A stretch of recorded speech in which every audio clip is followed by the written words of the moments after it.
Hello and welcome to ज़रा हटके। मुबशर ज़ैदी, ज़रार खुड़ो और वसतुल्लाह खान का सलाम कबूल कीजिए। गुज़िश्ता 10 रोज़ में 2 ऐसे बयानात सामने आए थे, एक डीजी रेंजर्स साहब का और फिर चीफ जस्टिस ऑफ पाकिस्तान का, जिसमें बहरहाल उन्होंने पाकिस्तानियत को मुसलमानियत से जोड़ने की कोशिश की। और एक बयान में चीफ जस्टिस साहब ने ये कहा कि मुसलमान और वो दूसरी ऐसी कौम जिनका मैं नाम भी नहीं लेना चाहता, तो उस पर एक बहस शुरू हो गई कि क्या अक़लियतों के बारे में हमारा क्या व्यू है। तो आज DGISPR major general Asif Ghafoor ने एक प्रेस कॉन्फ्रेंस की और मुझे तो बड़ा अच्छा लगा कि उन्होंने इस बात को क्लैरिफाई किया कि पाकिस्तानियत हमारे जो गैर मुस्लिम भाई हमारे मुल्क में रहते हैं, जो भी पाकिस्तान में रहता है, वो उसमें भी उतनी ही है कि जितनी किसी मुसलमान पाकिस्तानी में होगी। तो सुनिए उनका क्या कहना था। मैं अपनी ब्रीफिंग के आखिर पे आपको 2 स्लाइडें दिखाना चाहता हूँ। White of the flag. पिछले दिनों चंद जगहों पे बातचीत हुई कि पाकिस्तान किसका है, क्या स्टेटमेंट दे दी कि हम पहले पाकिस्तानी हैं या हम कुछ और हैं, हमारा रिलीजन क्या है, हमारी सेक्ट क्या है। पाकिस्तान सबका है। हमारे झंडे में जो सफ़ेद हिस्सा है, पाकिस्तान उनका भी उतना है जितना कि बाकी तमाम पाकिस्तानियों का है। हम एक मुसलमान रियासत हैं, लेकिन हमारा झंडा हमें ये बात बताता है कि हमारे साथ जो भी पाकिस्तान में है, उसका कोई भी दीन है, उसका कोई भी मसलक है, ये हम सबका पाकिस्तान है। स्लाइड पे आप देख रहे हैं कि कितने हमारे गैर मुस्लिम पाकिस्तानी हैं जिन्होंने पाकिस्तान के लिए काम किया है, जिन्होंने पाकिस्तान के लिए खून दिया है। उन्होंने इसलिए नहीं काम छोड़ा या काम शुरू किया कि वो मुसलमान हैं या वो क्रिश्चियन हैं या वो किसी और रिलीजन से हैं। जो पाकिस्तान के अंदर है वो उतना ही पाकिस्तानी है जितना कोई भी रिलीजन है वो हो सकता है। अगर हम आर्म्ड फोर्सेस की बात करें तो नेक्स्ट स्लाइड में आप देखेंगे कि 1947 से लेकर 2017 तक 59 पाकिस्तानियों ने, गैर मुस्लिम पाकिस्तानियों ने अपनी जान का नजराना दिया है इस मुल्क के दफा के लिए। तो हम कैसे कह सकते हैं कि पाकिस्तान जो है वो सबका नहीं है। पाकिस्तान हम सबका है, और जब तक हम इकट्ठे रहेंगे किसी भी डिवीज़न से बालातर होकर, तो पाकिस्तान को कोई नुकसान नहीं पहुंचा सकता। हर पाकिस्तानी को सलाम है इसके लिए, और जिन्होंने इस मुल्क के लिए जान दे दी है उसके लिए फिर उसका मज़हब, उसकी कौमियत, उसका इलाका, इन तमाम चीज़ों से बालातर है। तो हमें इन चीज़ों में नहीं पड़ना। जी जनाब, आपने सुना, मुझे तो ये ताज़ा हवा का झोंका लगा कि थोड़ी सांस आएगी अक़लियतों को भी जो पिस रहे हैं इतने सालों से। बिल्कुल। और अच्छा, क्योंकि इन्होंने खुद इसी स्टेटमेंट पे, और ये इस प्रेस कॉन्फ्रेंस का आखिरी हिस्सा था, हमारे लिए ये पहला हिस्सा है, ठीक है। और उसकी भी रीजंस क्या हैं, क्योंकि जब ये डीजी रेंजर साहब और चीफ जस्टिस साहब से बयान आता है तो हमने भी इस पर काफ़ी बहस की थी। मैं ये भी कहूँगा कि हरगिज़ मैं ये नहीं ख्याल कि उनकी कोशिश ये थी कि किसी का दिल दुखाया जाए, लेकिन एक माइंडसेट बन गया है, एक माइंडसेट बन गया है और काफ़ी सालों से ये बना हुआ है। 40 साल तो हो गए, 40 साल तो हो गए, उसमें ऊपर नीच होती रहती है। तो I think it's very good कि डीजी साहब ने आज इसको क्लैरिफाई किया, वो भी विद डिटेल्स, बिल्कुल डिटेल्स, विद फोटोग्राफ्स ऑफ हमारे जो गैर मुस्लिम भाई हैं, उसके अलावा उनकी शहादतों का भी उन्होंने जिक्र किया। तो एक बड़ी अच्छी बात हुई है। मजहबी मुनाफरत ने हमारे माशरे को दीमक की तरह खाया है और सब ने सफ़र किया है। जब पाकिस्तान बना था तो 20% से ज़ायद थी अक़लियतों की आपकी रेशो ऑफ पॉपुलेशन। आज ईस्ट पाकिस्तान भी शामिल था जहाँ पर बहुत थे, लेकिन 3% से ज़रा सी ऊपर। लेकिन इससे ज़्यादा एक और चीज़ भी मेरे सामने अहम है, क्योंकि अगेन, और बहुत लोग और हम भी ये हमेशा ये बातें करते रहते हैं कि जो फॉल्ट लाइंस हैं आपके मुल्क में, मौजूदा फॉल्ट लाइंस हैं, दुश्मन उन पर ही वार करेगा जो आपके वीक पॉइंट्स हैं। और इसी प्रेस कॉन्फ्रेंस में आपको याद है कि नवंबर 2013 में रावलपिंडी में राइट्स हुई थी। कोई 9 से ज़ायद लोग, 10वीं मुहर्रम का जलूस था जो मेन कर्नल मकबूल की इमाम बारगाह से निकलता है और वो राउट होता हुआ फवारा चौक तक जाता है। तो रास्ते में एक मस्जिद में कहा गया कि वहाँ वो सुन्नियों की मस्जिद थी और वहाँ पर जो है वहाँ से ऊपर से फायरिंग हुई, तो उन्होंने भी रिएक्ट किया और वहाँ खासा खून खराबा हो गया। और ये भी कहा गया कि पता नहीं जला दिया गया क्या, बहुत अफवाहें भी फैल रही थी क्योंकि एक तरह का मीडिया ब्लैकआउट भी था। तो उस एब्सेंस में इस तरह की बातें बहुत हो रही थी। और इसी प्रेस कॉन्फ्रेंस में डीजी साहब ने एक और क्लिप भी चलाया है उस दहशतगर्द का जिसका ग्रुप इस सारे फसाद। मैं थोड़ी सी बात करना चाह रहा था, हम थोड़ी ज़्यादा तेज़ी से मेरा ख्याल है जा रहे हैं। अच्छा, ओके, कॉन्फ्रेंस में सिर्फ यही मौजू जो आपने पहला क्लिप दिखाया ये इतना बड़ा है कि इस पे बहुत बात हो सकती है। बेशक। फौज का जहाँ तक कल्चर है आज भी, उसमें यह है कि हो सकता है कि इंटरनली कोई तासुबात होते हों, मगर जो बज़ाहिर ढांचा है फ़ौज का उसमें इन तासुबात को इनकरेज नहीं किया जाता। बिल्कुल। और जो भी लोग हैं किसी भी मज़हब के मानने वाले, भले उनकी कितनी ही कम तादाद क्यों ना हो, जब वो कोई काम करते हैं या कारनामा दिखाते हैं तो उनको ड्यू रिवार्ड देने की कोशिश की जाती है। ये एक फौजी कल्चर है और ये ब्रिटिश आर्मी के दौर से चला आ रहा है और जो चीज़ें कुछ इंटैक्ट हैं उनमें से एक भी है। अच्छा, बात यह है कि फ़ौज सिर्फ पाकिस्तान में फ़ौज तो नहीं है, उसका इन्फ्लुएंस तकरीबन हर शोबे पे है, हुकूमतों पे है। ताज़ा हवा के झोंके पे ये बयान ठीक है, इसलिए कि बहुत अरसे बाद किसी ने खुल के ऐसी बात की है कि जी और शोहदा की तस्वीरों के साथ कि जो मुसलमान नहीं हैं। वाकई एक टर्निंग पॉइंट तो है, लेकिन ये टर्निंग पॉइंट तब होगा कि अब अगला मरहला क्या हो सकता है। ये तो कह दिया कि जी अक़लियतें भी हमारी भाई हैं, ये है। अच्छा, कई लोग सैकड़ों अंदाज में कहते रहते हैं इस बात को। क्या अब एज अ स्टेक होल्डर सियासतदानों के बस की बात तो नहीं है? क्या फ़ौज इनडायरेक्टली या बंद कमरे में इस बात की भी कोशिश करेगी नैरेटिव चेंज करने के लिए या नैरेटिव को सही ढप पे लाने के लिए कि जो इम्तियाजी कवानीन हैं उन पे कोई तब्दीली या उनमें कोई तरमीम की जाए, नंबर एक। और वो भी जाहिर है कि पिछली जो लेगेसी थी जनरल ज़िया की, वहाँ से है काम, बल्कि भुट्टो साहब से मैं कहूँगा। बिल्कुल। दूसरी बात यह है कि आइन में कुछ शिक़े हैं कि एक तरफ आज़ादियाँ दी गई हैं तबलीग की और सारी जो कि पूरी दुनिया में दी जाती हैं, और साथ में कुछ और शिक़े भी हैं जो उन्हें रोकती भी हैं। तो ये एनॉमली क्या दूर करने के लिए काम होगा, क्या तवज्जो दिलाई जाएगी। और इससे भी बड़ी बात यह है कि स्कूल, प्रोफेशनल इदारे और अस्करी इदारे अपने निसाब में ऐसी तब्दीलियां करने के लिए तैयार हैं कि आज का जो इनका शानदार बयान है ये सिर्फ महज बयान ना बन के रह जाए, बल्कि एक नई पॉलिसी की समत पहला कदम साबित हो। आई थिंक देखें, अस्करी इदारों की हद तक तो ये बात सही है। जब हम बात करते हैं कानून साजी की या ये कॉन्ट्रडिक्शंस हटाने की, अगर हम यही कहें कि फौज should play a leading role in that, तो फिर मैं ये नहीं कह रहा हूं। देखो मैं एक फौज का जो इन्फ्लुएंस है, इन्फ्लुएंस करना चाहिए, तो वो इन्फ्लुएंस जो है एक सॉफ्ट पावर भी होती है ना, एक होती है हार्ड पावर, एक होती है सॉफ्ट पावर। अब अगर ये सॉफ्ट पावर इस समत में जा रही है तो इस सॉफ्ट पावर का बाकी इदारों में भी असर होना चाहिए, क्योंकि ये शुरू वहाँ से हुआ था। देखिए, गुज़िश्ता 50 साल में बहरहाल 20 साल 2 आमिर भी रहे ना, 11 साल रहे, 9 साल रहे, तो वो भी सारा है। तो अगर फ़ौज की जानिब से आएगा तो मेरे ख्याल में क्योंकि हमारे सियासतदान देखते तो उधर ही हैं, तो हो सकता है कि कोई उसमें कुछ ना कुछ हो जाए, कम से कम हिम्मत होगी कि अच्छा यार, सस्टेन्ड एफर्ट तो we need in everything. Unfortunately हमारा एफर्ट कभी सस्टेन होता नहीं है, हमारा एफर्ट होता है धक्का स्टार्ट। अच्छा, गाड़ी चल गई, धक्के मारने की जरूरत नहीं है। But before that also I will say कि इसको हम अंडर एस्टिमेट ना करें कि ये कितनी सिग्निफिकेंट बात की है, क्योंकि इसको करने की जरूरत नहीं थी। बिल्कुल, कोई जरूरत नहीं थी। स्टेटमेंट अंडर एस्टिमेट कोई नहीं कर रहा। नहीं, बिल्कुल। मैं अगेन, अब इसको ये अगर ये मोड़ है तो फिर ये मोड़ मोड़ने के लिए इक़दाम जरूरी है। बिल्कुल सही है। Coming back to the other topic, ठीक है, ये तो हमने बात की ना पाकिस्तान की। अगेन, दुश्मन क्या हिट करेगा, वो इन्हीं फॉल्ट लाइंस को हिट करेगा। उसके मैं अपने सबूत भी पेश कर देता हूँ, क्योंकि 2013 में जो रावलपिंडी में राइट्स हुई थी, उसके पीछे जो दहशतगर्द ग्रुप था, जरा सुन ले कि उनका क्या क्या।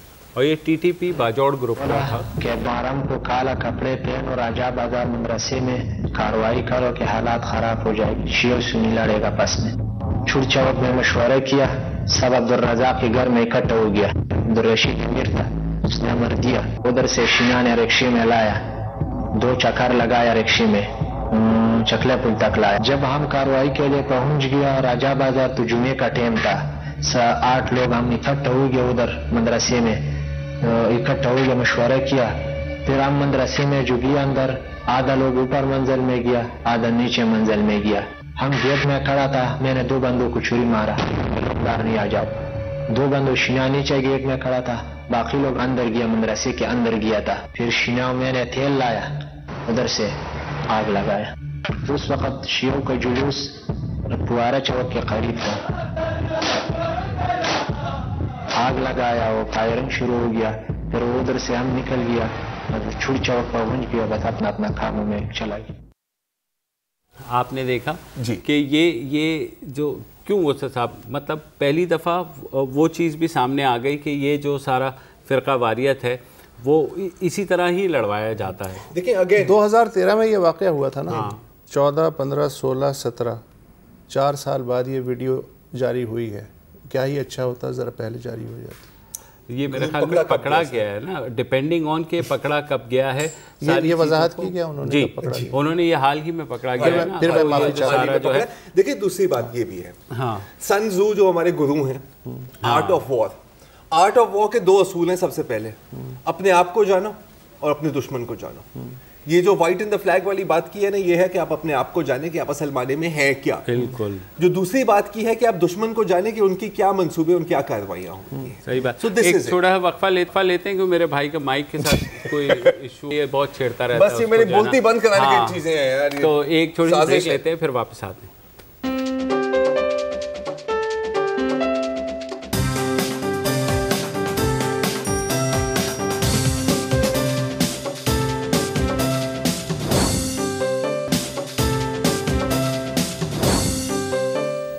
Welcome back. और आज लाहौर हाई कोर्ट के अहाते में जो कानून के रखवालों का मुजाहरा है वो सबने देखा और सबने सर झुकाए शर्म से, सिवाय उनके, क्योंकि उनके तो सर बुलंद थे, उनके सर बुलंद थे। उन्होंने पता नहीं क्या कौन सा किला फतह किया है, आपको दिखाते हैं। हाँ, जरा कमेंट्री बनती है इसके ऊपर। अगर थोड़ी सी आज की जरा हम फुटेज स्टार्ट करें तो इसके ऊपर जरा हम इसके साथ साथ लाइव कमेंट्री करते हैं। आपने भी बहुत देखी होगी, लेकिन कोई बात नहीं, एक और दफा देख लेते हैं जी। बिस्मिल्लाह। अच्छा ये देखें, मुल्क बचाने निकले हैं, सब्ज हिलाली परचम हाथ में, और ये सामने गए और गेट बंद है। और जब गेट बंद है तो आप क्या करते हैं? आप गेट को तोड़ देते हैं, जाहिर है सर। और मतलब यही कानून के यही तकाजे हैं। तो ये रहे सर, मतलब पूरे काले कोट अपने काली करतूत पर 100% उतर आए और तोड़ फिर बेंडिंग और आखिरकार बेचारे गेट की भी हिम्मत एक हद तक ही होती है ना यार, मतलब आखिरकार लोहा है। सही बात। हाँ, और लोहा कब तक रहेगा? और ये देखें, entry of the lawyers into the Lahore high court. क्या बात है।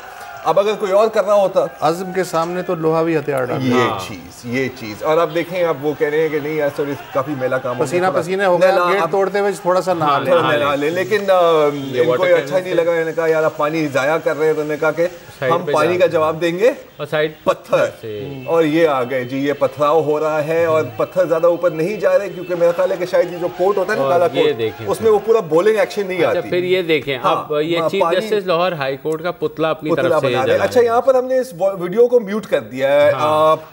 क्यों म्यूट किया है? क्योंकि इतनी शाइस्ता जबान इस्तेमाल हुई है कि हम भी शर्मिंदा हो गए। और ये वो मुल्तान हाई कोर्ट के जो सदर हैं शेर जमान साहब, वो भाग गए क्योंकि मोटरसाइकिल पे, क्योंकि आज मैते होंडाई ऐसा हुआ। ये सिलसिला शुरू हुआ है Lahore high court Multan bench से गुज़िश्ता माह, जब हुआ ये कि कुछ वकीलों ने जाकर के जस्टिस कासिम खान साहब है उनकी अदालत में बदतमीज़ी की, उनकी तख्ती भी उखाड़ने की कोशिश की, जो भी सारा वो। उसके बाद जो chief justice Lahore high court है मंसूर अली शाह, उन्होंने वहाँ से सारे जजेस को वापस बुलवा लिया और उसके बाद ये कहा कि जब तक लॉयर्स अपना रवैया ठीक नहीं करेंगे यहाँ बेंच नहीं बैठेगा। खैर इनिशियल तो थोड़ा सा एग्रीमेंट हुआ और फिर वो 31 जुलाई को बेंच बहाल हो गया, बेंच बहाल हो गया।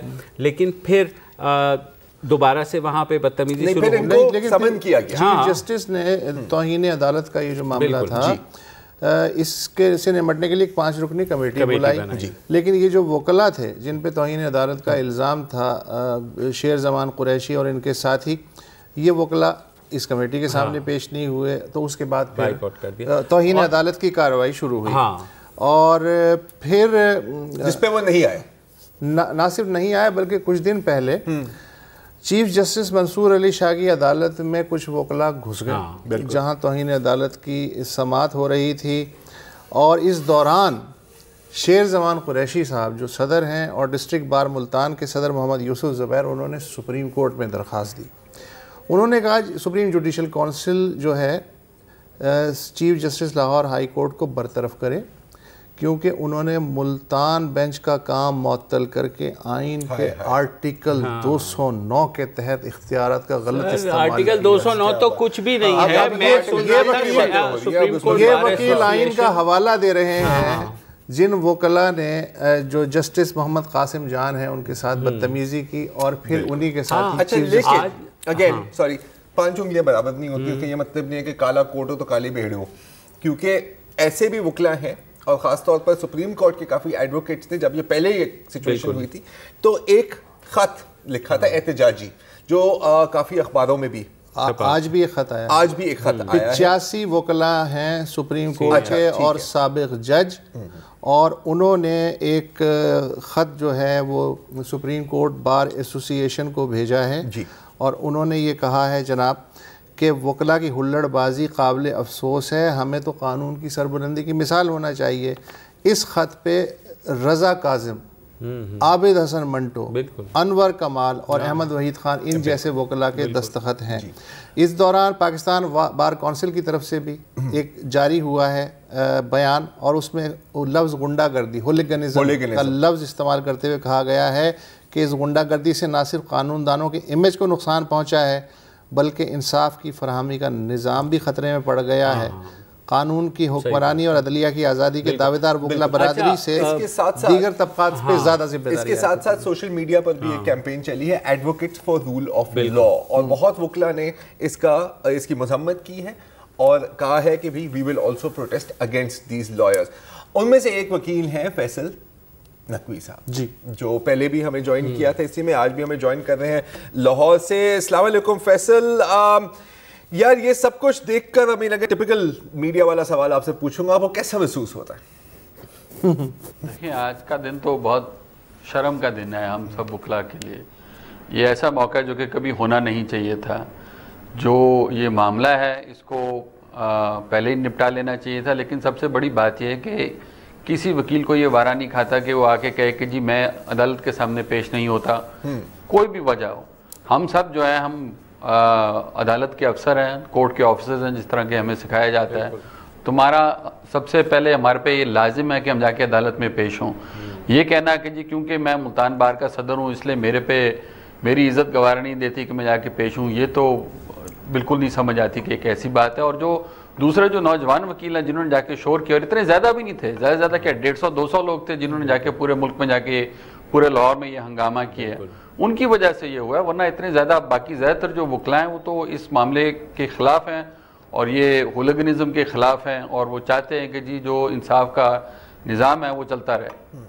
अच्छा फैसल, आपको क्या लगता है अब कि ये कैसे सुलझेगा मामला? क्योंकि कल जो है वो यौम निजात मना रहे, मेरे ख्याल में वो गेट तोड़ने की खुशी है, जो भी है बहरहाल। तो बार और बेंच के बारे में हमेशा ये कहा जाता है कि ये जब तक साथ नहीं चलेंगे अदालती निज़ाम जो है या लोगों को इंसाफ नहीं मिलेगा। तो अब आपको लगता है कोई उम्मीद है या ये सिलसिला इसी तरह चलता रहेगा? क्योंकि गुज़िश्ता कम अज़ कम को 1.5-2 साल से हम देख रहे हैं लाहौर हाई कोर्ट में साइलिन के साथ, पुलिस के साथ, तो ये जो एक पावर ग्रुप या गुंडों का एक ग्रुप बन गया है, ये मामला सुलझेगा कैसे? देखिए, ये रातों रात तो ये मामला ख़राब नहीं हुआ और ये रातों रात ठीक भी नहीं होगा। ये अगर आप 2007-2008 से जब मतलब कि लॉयर्स रेवोल्यूशन के या जुडिशल रेवोल्यूशन के बाद से एक वो अनासर था, एक वो ख्याल था कि जी हमने मुल्क को बचाया, अब इसके बाद हम जो मर्जी करें हमें कोई नहीं रोक सकता। ये इस तरह के हालात जो है, आज इजाज हैदर ने भी एक मजमून लिखा है, उसमें उन्होंने कहा कि जी 2010 में भी हुआ था और इसी तरह से चलता गया। और कुछ दिन पहले हम जो वकील वकला की हमारी मीटिंग हुई थी तो एक हमारे दोस्त ने कहा था कि जी मेरे बहुत सारे जो दोस्त हैं वो तो सिविल जजेस हैं, कई सालों से हमें कह रहे हैं कि जी आके हमें बचाओ, और आप लोगों ने तब कुछ नहीं किया। हम उनके साथ सिर्फ माजरत कर सकते हैं और कह सकते हैं कि जी अब कम से कम हमें कुछ एहसास हुआ है कि यार यहाँ पे मामला रोकना पड़ेगा। सिविल जजेस में चले हमें इतना पता नहीं चलता, लेकिन अब जो है हाई कोर्ट और सुप्रीम कोर्ट में अगर ये बात फैल गई तो आपका पूरा निज़ाम अदल जो है वो ख़त्म हो जाएगा। अच्छा, मैं ये पूछना चाह रहा था कि इस मुल्क में जाहिर है कि वकला की तादाद हज़ारों में है, लेकिन जब इस तरह के वाक़यात होते हैं, तोड़ फोड़ वगैरह, तो हमें ज़ाहिर है कि नौजवान वकील नज़र आते हैं। हम कह सकते हैं कि गर्म खून है, जल्दी गुस्सा आ जाता होगा, लेकिन ये जो रवैया है ये कितने % लोगों में होगा? अगर फ़र्ज़ करें 1000 वकील हैं तो ये कितने % हैं जो इस तरह ही अर्गमाल बनाते हैं कानून को? फैसल आप कहूँगा जी 1% से भी कम है। ठीक है, इतने ज्यादा नहीं है। मसला ये है कि क्योंकि अब एक तो बार में ये इलेक्शंस का बहुत बड़ा मामला हो गया हुआ है, और जब भी इलेक्शंस आते हैं तो लोग जो है ना, अब हमने भी कोशिश की है कि जो इस वक्त जो मसलन जो दूसरे जो सुप्रीम कोर्ट बार के इलेक्शंस आ रहे हैं, हमने कैंडिडेट से बात की कि जी आप एक कोई स्टैंड तो लें। वो कहते हैं कि जी हम कुछ नहीं कर सकते, हमारे तो वोटर्स ऐसे हैं। अच्छा, अगर आपने सिर्फ वोटर्स के पीछे चलना है, अगर आपने सिर्फ वोटर्स के पीछे चलना है तो लीडर्स की कोई जरूरत नहीं, फिर उनको हट जाना है। ब्रेक फॉर अपडेट्स, तो हम वापस आते हैं तो आपके साथ इसी पॉइंट पे बात करेंगे। अगर ये 1% है तो बाकी 99% क्या कर रही है, ये भी इस पे बात करेंगे इस ब्रेक के बाद।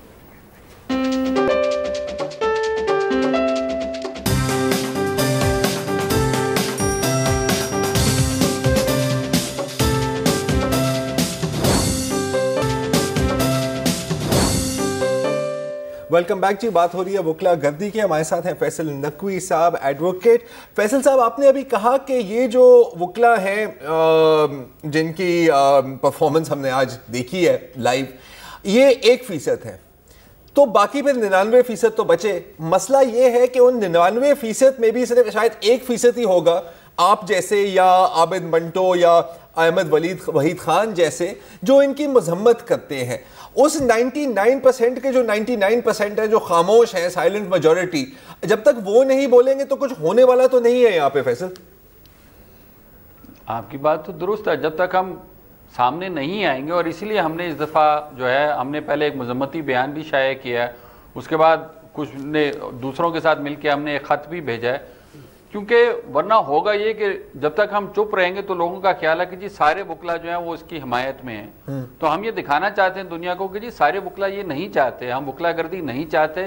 हम लोगों को बताना चाहते हैं कि जी ये कुछ हैं हमारे बीच में जो कि इस टाइप की वकला गर्दी करते हैं या इस टाइप के अनासिर जो है वो दिखाते हैं, बाकी सब जो है उसमें शामिल नहीं है।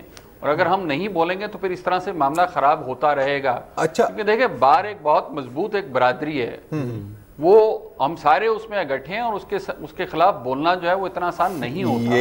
ये बात अब कुछ लोग बोले हैं आसमा जहांगीर के जो ग्रुप है उन्होंने मजम्मत किया, हामिद खान ग्रुप से अभी तक कुछ नहीं आया, लेकिन जो डिस्ट्रिक्ट बार एसोसिएशन रावलपिंडी है, अब ये मैं उनका एक प्रेस रिलीज देख रहा था, वो तो बाकायदा इन्हीं वकला की सपोर्ट कर रहे हैं, और वो तो कह रहे हैं कि जी हम LHB मुल्तान प्रेसिडेंट की सपोर्ट करते हैं, और लाहौर हाई कोर्ट के चीफ जस्टिस पर आर्टिकल 6 के तहत मुकदमा होना चाहिए। तो यार एक तो चीज होती है कि साइलेंट कॉन्डेमनेशन, ये तो हो गई ओपन सपोर्ट, तो ये क्या सिर्फ ये मतलब जेन्युइनली अपनी बरादरी को प्रोटेक्ट कर रहे हैं, अपनी वकला गर्द बरादरी को प्रोटेक्ट कर रहे हैं, या वोट खपे? क्या गेम है यहाँ पे? सिर्फ वोट की खातिर पोस्चरिंग हो रही थी और कुछ नहीं। आर्टिकल 6 क्या मतलब कि ट्रीजन किस वजह से? अल्लाह जाने सर, अटेम्प्ट का नोटिस इशू किया है, मतलब कि खुदा का खौफ करें। मतलब मुशर्रफ साहब पे तो आर्टिकल 6 लागू नहीं हुआ, लेकिन हाई कोर्ट के जज के ऊपर हम लागू कर दें। इनकी कमर शायद ज्यादा मजबूत है, पता नहीं। अच्छा, मुझे ये बताएं फाइनली फैसल कि किस तरीके से आपके ख्याल में रिजॉल्व होगा जब तक बार नहीं बैठेगी बेंच के साथ और इस बात को डिस्कस नहीं करेगी, क्योंकि अभी तो बहुत एग्रेसिव पोस्चरिंग चल रही है ना। तो what is the solution in your eyes? देखें, अभी भी कॉन्टैक्ट्स हैं, सीनियर वकला के भी हैं, बहुत सारे लोगों के हैं, लेकिन जब तक के मुल्तान के बार में ये जो इशू जो है ना एक लेवल नीचे नहीं आता, तब तक आगे नहीं चलेंगे। पहला स्टेप ये है कि जो शेर जमान कुरैशी साहब जो हैं वो अदालत के सामने आके पेश हों। एक दफ़ा वो पेश होंगे तो बहुत सारे वकील हैं, मैं हम सब उनके साथ खड़े होंगे। अगर उन्होंने माफ़ी मांगनी है तो हम सब उनके साथ माफ़ी मांगें। अगर वो कहते हैं कि जी मेरे ऊपर गलत हुआ नोटिस शाया, तो हम उनकी दिफा करेंगे, लेकिन अदालत के सामने पेश हों, उसके बाद अगला स्टेप है। जो बाकी इश्यूज़ हैं कि जी मंसूर अली शाह साहब ने एडमिनिस्ट्रेटिवली ये कर दिया, वो कर दिया, वो इतने कोई ख़ास बड़े इश्यूज़ नहीं हैं, उनके ऊपर तो वो तो रिजॉल्व हो सकते हैं। लेकिन बेसिक फंडामेंटल पॉइंट ये है कि उनको आके अदालत में पेश होना पड़ेगा। अदालत की इज्जत सबसे पहले आती है, चले ये तो हम एक स्पेसिफिक अदालत की वजह से होती है। एक स्पेसिफिक वाक़े की बात कर रहे हैं ना। मुझे याद पड़ता है कि पिछले महीने मई में ही लाहौर हाई कोर्ट के चीफ जस्टिस ने वकला तंजीमों पे जोर दिया था, पाकिस्तान बार काउंसिल समेत, कि साहब ये जो हड़तालों का कल्चर है ना, ये हमें तबाह कर रहा है, इससे जान छुड़ाने के लिए आप अपना किरदार अदा करें। बकौल आदादो शुमार जनवरी, फरवरी, मार्च इस साल 948 हड़तालें हुई, जिनसे तकरीबन 6 लाख केसेस मुतासर हुए। तो अब आप ये बताइए कि ये तो वही बात हुई कि आप अपनी गर्दन पे ही उस तरह चला रहे हैं और आपको अंदाज़ा नहीं है कि आप कर क्या रहे हैं अपने साथ भी और अदालती निज़ाम के साथ। तो हम केस बाय केस तो ले सकते हैं कि जी उन्हें माफ़ी मांगनी चाहिए और उन्हें डायलॉग करना चाहिए, लेकिन जो डिजीज़ है बेसिक कि जी हम कानून के रखवाले ज़रूर हैं मगर हम कानून नहीं मानेंगे, इसका तदारुक कैसे करें? देखें, आहिस्ता ही ठीक होगा। जिस तरह मैंने पहले कहा था, ये रातों रात मसला ख़राब नहीं हुआ, रातों रात ठीक नहीं होगा। आपको प्रोफेशनल कल्चर मज़ीद लाना पड़ेगा, आपको बार के स्टैंडर्ड्स ऊंचे करने पड़ेंगे, आपको एंट्रेंस एग्जाम्स लाने पड़ेंगे, आपको स्ट्राइक कल्चर ख़त्म करना पड़ेगा, आपको बहुत सारे इकदाम लेने पड़ेंगे जिसमें जो नौजवान वकील हैं उनकी मदद के लिए, ताकि जो प्रोफेशनलिज्म जो है वो सही तरह से हमारे प्रोफेशन में है। लेकिन इस वक्त जो हमारे सबसे सामने जो प्राइमरी इशू है वो ये है कि कुछ वकला का ये ख्याल है कि जी हम इतने अहम हैं कि हमारा दर्जा जो है वो अदालत से भी ऊंचा है। सही बात। पहले उस खुशफहमी से आप हटेंगे तो फिर आप आगे चलेंगे। बिल्कुल। अच्छा, थोड़ा सा मुझे बताइएगा फैसल कि एक कोशिश पहले भी बेंच की तरफ से भी हुई, कुछ सीनियर वकला की जानिब से भी, जैसे आपने कहा कि बार के स्टैंडर्ड्स ऊपर किए जाएं, कि LLB का थोड़ा पीरियड बढ़ाया जाए, कुछ और क्वालिटेटिव चेंजेस की जाएं, लेकिन वो भी वापस हो गई। आई थिंक उन पर कोई काम हो रहा है। एक करिकुलम कमेटी बनी हुई है, जहाँ तक मैं जानता हूँ उस पर अनवर कमाल साहब भी उसमें शामिल हैं, हायर एजुकेशन कमीशन भी उस पर काम कर रही है, वो काम साथ साथ हो रहा है। आई थिंक बार का एक इम्तिहान भी है, स्टैंडर्ड्स भी ऊंचे करने की कोशिश हो रही है। मसला ये है कि आपकी बार जो है, सारे बार जो है वो इतनी पोलिटिसाइज हो गई हैं कि एक लिहाज से बार के जो लीडर्स हैं उन पे प्रेशर होता है कि जी ज़्यादा से ज़्यादा लोग जो है ना वो अपने वोटर्स की कैटेगरी में लेके हैं। क्या बात। तो जो आपके जो बार के जो वोटर्स हैं उनमें से मेरे ख्याल से 80% या 70% तो प्रैक्टिस ही नहीं करते। जो प्रैक्टिसिंग लॉयर्स हैं वो अपने काम में फिर मसरूफ होते हैं। ये वैसे थैंक यू। आप अपने प्रोफेशनल्स पे कंट्रोल नहीं लाएंगे तो ये मामला आपका चलता रहेगा। बहुत शुक्रिया फैसल, हमसे बात करेंगे। बात कुछ नहीं लग रही, प्रेस क्लब एक जगह नहीं है ना, हर जगह यार। Rule of law, boss young doctors क्यों याद आ रहे हैं? Young doctors, young journalist, young सब। सर रूल ऑफ लॉ होना चाहिए आपके लिए, मेरे लिए नहीं। एहतसाब होना चाहिए आपका, मेरा नहीं है। मुझे कोई एहतसाब मैं तो कानून है, मैं तो खुद ही कानून हां तुसी कौन हो, ये है ना। इस बारे में मैं सिर्फ यही एक जो मशहूर ये डेथ बाय कमिटी होने वाली है, टोपक जमा कानून। तो वो जो है मतलब बेसिकली यही है कि जिसके हाथ में डंडा है उसका कानून है। लेकिन ये जो ब्लैक मार्क है ना कि इस तरह आपने गेट्स 2007 से पहले इस तरह के कितने वाक़यात कम थे, बहुत कम थे, क्योंकि इफ्तिखार चौधरी साहब ने जाके गले में यूं बाहें डाल के एक वो तहसील फलां के और वो उसके प्रेसिडेंट के साथ भी गले में हाथ डाले। तो जैसे फैसल भी कह रहे हैं कि वकला में एक चीज़ हुई कि हमने ये कर लिया, तो उसके बाद से वो बदमाशी शुरू हो गई और आपके पास कोई चारा नहीं था कि उन्होंने बहुत ज़्यादा इस चीज़ को वो किया। मौलाना मारे हाँ नहीं, लेकिन मुझे याद है, लेकिन इंसाफ मार रहा है ना वो तो मुझे याद है कि एतजाज़ अहसन ने जस्टिस इफ्तिखार चौधरी की अदालत में पेश होने से इनकार कर दिया था। उन्होंने कहा था कि मैंने चूंकि एक्टिव हिस्सा लिया, मैंने उनकी गाड़ी तक चलाई है, तो अब अजीब सा लगेगा कि मैं इनके सामने जो है। लेकिन फिर जरदारी साहब ने कहा अजीब लगे या गरीब, आपको जाना है एक वक्फा ले लेते।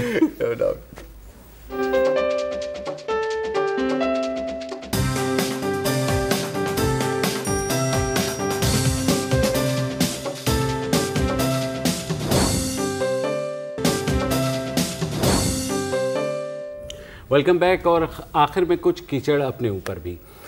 वीकेंड पे एक ब्रेकिंग न्यूज़ चली और क्या धुआंधार चली। इस सारी सूरत हाल में आपको पता है पनामा में वज़ीर आज़म साहब नाअहल हो चुके हैं। नैब के केसेस, नैब नोटिस दे रहा है, वो पेश भी नहीं हो रहे।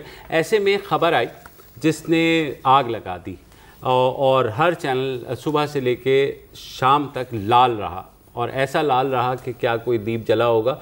ख़बर ये थी कि जनाब जस्टिस आसिफ सईद खोसा के ख़िलाफ़ नेशनल असेंबली के स्पीकर अयाज सादिक ने रेफरेंस फाइल कर दिया है सुप्रीम जुडिशल काउंसिल में, जिसका मतलब है कि वो चाहते हैं कि जस्टिस आसिफ सईद खोसा को या तो मिसकॉन्डक्ट के इल्ज़ाम में या पार्लियामेंट की तौहीन करने के इल्ज़ाम में उनको हटा दिया जाए। अब उन्होंने अपने फैसले में स्पीकर इलेक्शन कमीशन स्पीकर ने, हाँ मैं बता रहा हूँ, वो जस्टिस आसिफ सईद खोसा जस्टिस साकिब निसार के बाद चीफ जस्टिस भी बनेंगे और उनके बारे में खासा कहा जाता है कि इज़ अ वेरी काबिल कम्पिटेंट जज हैं और अपराइट हैं, सारा कुछ है। बहरहाल वो आया तो उसके बाद लान तान शुरू हो गई कि जनाब ये तो है ही ऐसे, मतलब नूनीस जो हैं ये तो देर लाइक, वो भी हो गया। फिर शाम को एक डरते डरते नेशनल असेंबली सेक्रेटेरिएट ने वो किया कि ऐसा हमें तो कोई नॉलेज नहीं है, आपको शायद ज़्यादा पता होगा।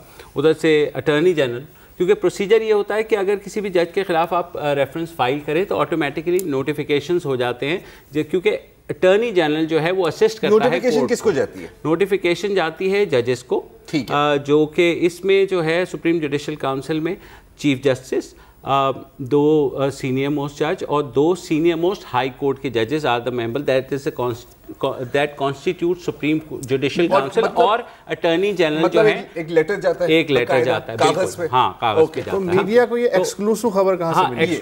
हाँ ये मिली कि कोई व्हाट्सएप पे आ गई सबके पास। अब आपको पता है व्हाट्सएप जर्नलिज्म तो आजकल मतलब भाई इलेक्ट्रॉनिक है ना, तो कौन तरद्दुद करेगा। वो खबर जब चल गई तो किसी ने ये नहीं किया कि सुप्रीम कोर्ट रजिस्ट्रार को या पीआरओ को फ़ोन करके पूछ ले कि भाई ये हुआ है, स्पीकर के ऑफिस में फ़ोन कर ले, अटॉर्नी जनरल के ऑफिस में फ़ोन कर ले। अटॉर्नी जनरल से किसी ने बात कर ली, उन्होंने कहा जी यार मुझे नहीं पता और मेरा नहीं ख्याल कि ऐसा कुछ हुआ है, क्योंकि मुझे नोटिफाई हो जाता। लेकिन मीडिया की तसल्ली तो नहीं होती ना, मतलब वो जब तक वो कहते हैं कि जी हमने व्हाट्सएप पे नहीं रेफरेंस देखें जी, बात सुने, अब आप तोड़ने मरोड़ने की कोशिश करें। रेफरेंस तैयार था, हाँ बस वो जैसे ही उसने डाकिये के हवाले किया स्पीकर के ऑफिस ने, मीडिया को पड़ गई भनक, वहीं स्पीकर ऑफिस वाले डर गए। तो ये मीडिया प्रेशर में उन्होंने रेफरेंस नहीं भेजा, वरना खुला खुला उस दिन जा रहा था। मतलब मीडिया इस तरह डिफेंड कर और छुपा लिया यूं डर के, नहीं मेरे पास तो कुछ है ही नहीं। अब बेसिकली देखो, अगर डिसाइड किया है, इट्स अ मेजर डिसीजन कि आपने सुप्रीम जुडिशल काउंसिल में जाना है, तो आपके ख्याल में उन्होंने नहीं सोचा होगा। दूसरा, आप उस रेफरेंस की लैंग्वेज देखो, वो लीगली ड्राफ्टेड लगता ही नहीं है कि जिसने भी ये किया उसको पता था कि मीडिया जो है व्हाट्सएप की चीजों को उठा लेता है। चीज अच्छा, व्हाट्सएप पे भी ना पूरी चीज नहीं थी। हाँ। अब again if you look at the document जो कम से कम जो हर जगह सर्कुलेट हुई है, ठीक है, उसमें एक पैराग्राफ कोट किया गया है फैसले से, पेज 9 पे। बिल्कुल वो जो कोट किया गया है फैसले में वो इतना लिखा है, ठीक है, तो मतलब कि किसी ने कॉपी पेस्ट किया होगा ना, तो कॉपी पेस्ट भी सही नहीं है, वो कॉपी पेस्ट रीराइट। और अगर आप रेफरेंस फाइल कर रहे हैं तो थोड़ी सी एहतियात लाजमी होती है। स्पीकर ऑफिस दूसरी चीज नहीं, even better sir, even better, page 2 of the document, ये व्हाट्सएप वाली डॉक्यूमेंट ही मैं बात कर रहा हूं, जिस पर अपेरेंटली लिखा हुआ था कि जी जस्टिस खोसा ने ये मिसकॉन्डक्ट किया, ये किया, वो किसी व्हाट्सएप में आपको मिलेगा नहीं। तो ये एक और स्मोकिंग गन है। अब again to play devil's advocate, बिल्कुल हो सकता है कि बनाई हो, ठीक है, या सोचा हो कि हम बनाएंगे, ठीक है, लेकिन और फिर एक फीलर छोड़ दिया हो बाय व्हाटएवर कि यार ये हम करने जा रहे हैं, टेम्परेचर टेस्ट कर। अल्लाह आपका भला करे, आपने मेरी मुश्किल आसान कर दी। नहीं, फिनिश माय आर्गुमेंट। वो हुआ, मसला क्या हुआ है कि हर मीडिया में चला है कि ये फाइल हुआ है। बिल्कुल। अब फाइल ऐसे तो नहीं होता ना कि वो जी सर जी ये मैंने दे दी है, नहीं यार मैं वापस ले रहा हूँ। हाँ। ऐसा नहीं, ऐसा तो नहीं होता। और सुप्रीम जुडिशियल काउंसिल का रेफरेंस अगर आप फाइल कर दें, you have to file a written request to the chief justice. तो कहीं ना कहीं उसका पेपर ट्रेल है, नोटिफिकेशन जाएगी, कहीं ना कहीं उसका पेपर ट्रेल है। फिर लोग डिफेंड कर रहे थे कि नहीं जी देखिए हम तो मतलब भाई हमें तो यार पान खोखे वाले जो होते हैं और चाय की दुकान पे जो बैठे होते हैं उनको समझाना होता है। उनको भी पता है कि एफआईआर दर्ज करने के बारे में सोचना और एफआईआर दर्ज करने में बहुत बड़ा फर्क होता है बॉस। तो मैं कहूं कि यार मैं सोच रहा हूं कि मुबश्शिर को मैं चमाट मारूं और मैं चमाट मारूं, उसमें थोड़ा मुश्किल यह है कि तुम दोनों इतने पढ़े लिखे हो कि तुम्हारे साथ मेरा गुजारा तो मुश्किल यार। पता है क्यों? हाँ यार उस दिन ये खबर बेबुनियाद थी या हकीकी थी, भाड़ में जाए। क्या चैनलों का रिस्क पूरा हुआ सुबह से शाम तक या नहीं? क्या रेटिंग आई या नहीं? उसके बाद तरदीद हो, खबर झूठी हो सच्ची हो, सानू की साढ़ा तो दिन लंघ गया ना। जो पहले 2 ब्रेकिंग करते हैं उनकी रेटिंग मिलती है, हमारी जहाँ तो 10वें नंबर पर आते हैं ना, उनको नहीं कुछ मिला होगा बेचारा। और इत्तेफाक की बात है पिछले हफ्ते में क्या था कि टीवी की खबर जो है 1 घंटा होती है, मतलब 1 घंटे के बाद थिंग्स सो फार इस सीजन में क्या एक तो ये रेफरेंस वाली खबर है। एक चीनियों ने जो 150 लोग हलाक किए थे, चीनियों ने जो 150 लोग हलाक किए हैं, वो कुलसुम नवाज के नॉमिनेशन पेपर्स रिजेक्टेड। आज नहीं चली है कि पूरा उनका खानदान का नाम ईसीएल में। अच्छा ये इन्वेस्टिगेटिव जर्नलिस्ट असद खरल चौथी दफा ईसीएल पर आया। हाँ चौथी दफा through out this fake news. यार आपको देखे ना वकला से सीखना चाहिए, अपने साथियों की ना इतनी बेइज्जती नहीं करनी चाहिए। मैं तो सर हमेशा इज्जत करता हूं। अजीब लोग हैं, मैं इन्हें समझाता हूँ प्रोग्राम के बाद भी पता नहीं किस समाज के लोग हैं। ये थे रावलपिंडी डिस्ट्रिक्ट बार एसोसिएशन के। मैं एहतजाजन ये प्रोग्राम जो है वो खत्म कर रहा हूँ, कल आपसे फिर मुलाकात। अगर आर्टिकल 6 नहीं लगा तो अस्सलाम वालेकुम। अगर आपको हमारे शो पसंद आया है तो प्लीज़ हमारे YouTube चैनल को सब्सक्राइब करें और अगर मुनासिब समझे तो इस वीडियो को लाइक भी कर लें, तो कोई हर्ज नहीं है। और शेयर भी कर लें और कमेंट भी कर दें, वरना वो सब ऐसे ही लिखते रहें। और ये जो दोनों कह रहे हैं ये कर लें जी प्लीज़, नहीं तो हमें भी घर जाना है, मैं आपके कंप्यूटर में नहीं रहना 24 घंटे। सही बात।